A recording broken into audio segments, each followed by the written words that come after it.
can just sort of. Do you think? Oh, is that gonna collide there? Oh. You balance it on the egg. Yeah. There is like a free No, little I need to piece abandon. On the other side, yeah. Do it.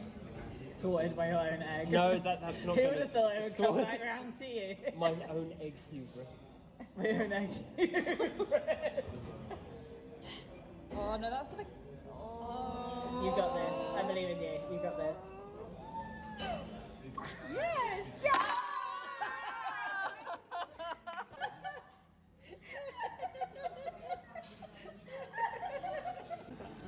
That's not very helpful, is it? Sorry. I don't know if this space is. Shooting. Well, that's a question for you alone to answer.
I can't tell if the like overlaying Faber-Castell over the top of Holbein is like shifting it in the same way that a whiteboard pen would shift other whiteboard pen. Do you know what I mean?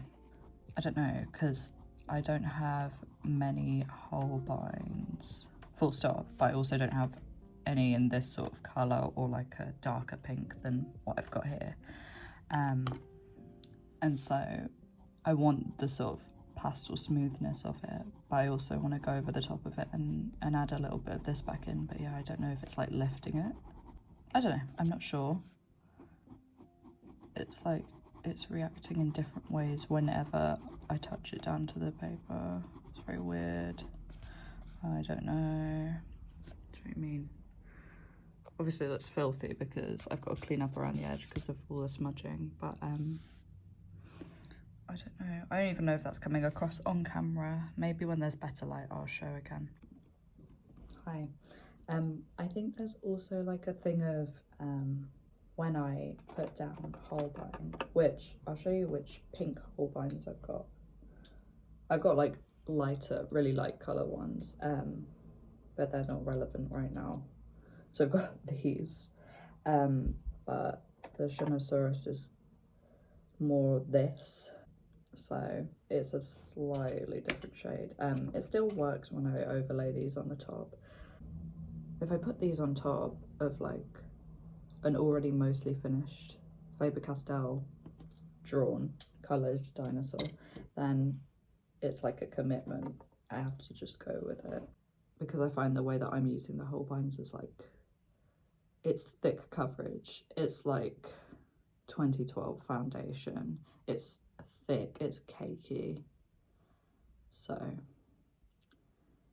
yeah, there's no sort of skipping out. You literally just have to go big or go home. So that's where I'm at with this piece, but I'm really liking it. I think it's really cute. So I'm going to keep going with it and hopefully it will turn out really well. I already really like it. And I think obviously the eye is different, and I will be rectifying that across the board with all the existing ones, the ones that I don't want to just redraw. But yeah, I'm pleased. I think he fits in quite well. I think he's really cute. And I love the little mittens because I realise, well, I keep sort of walking up to my scale chart. I have it sort of behind me, like here. Where is it? There we go. I keep walking up to it and thinking, I've not given any of them little mittens, so that's weird.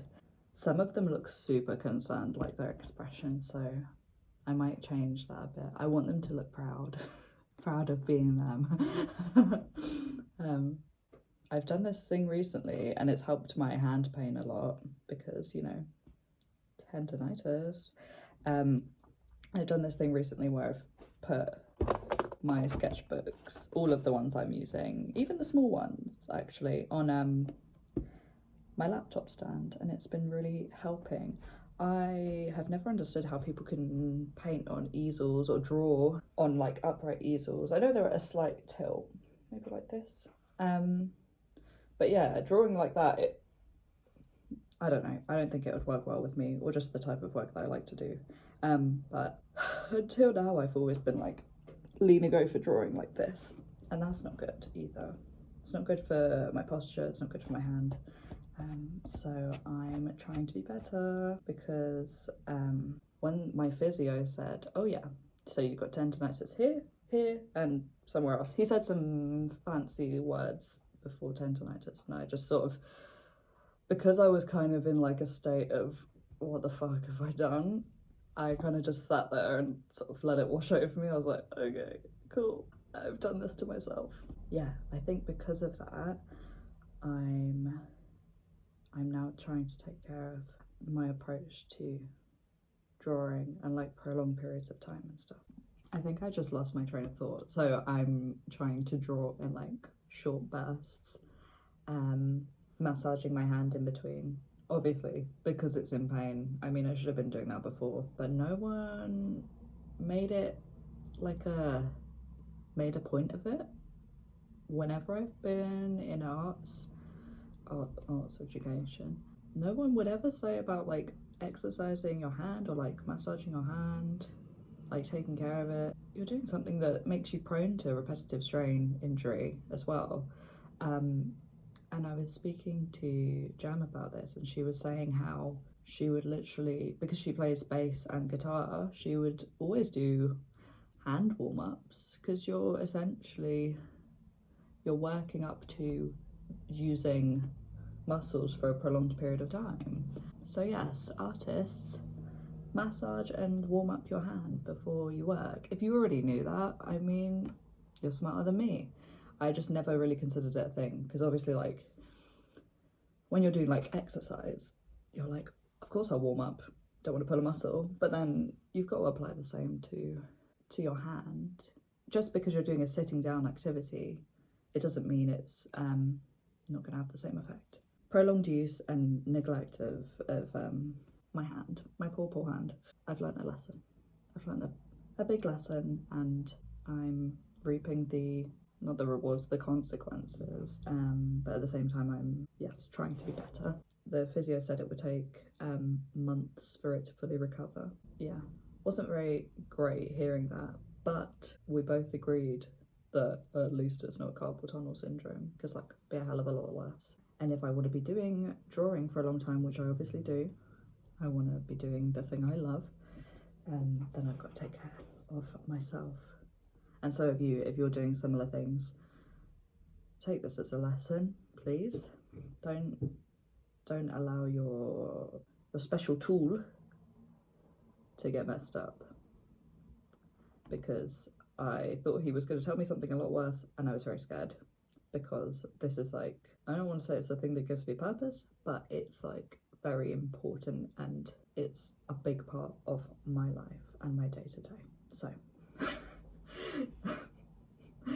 be careful and exercise your hand. Warm it up.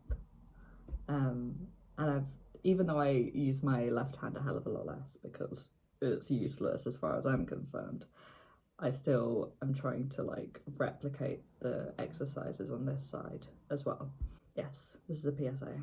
You've heard it from me, and you've probably heard it before because you're probably not silly like me. If you draw for prolonged periods of time, you've probably been like, of course I have to exercise my hand, why wouldn't I? And I'm just the silly Billy who was never aware of that. So, that's all I have to say for now. Back to the drawing.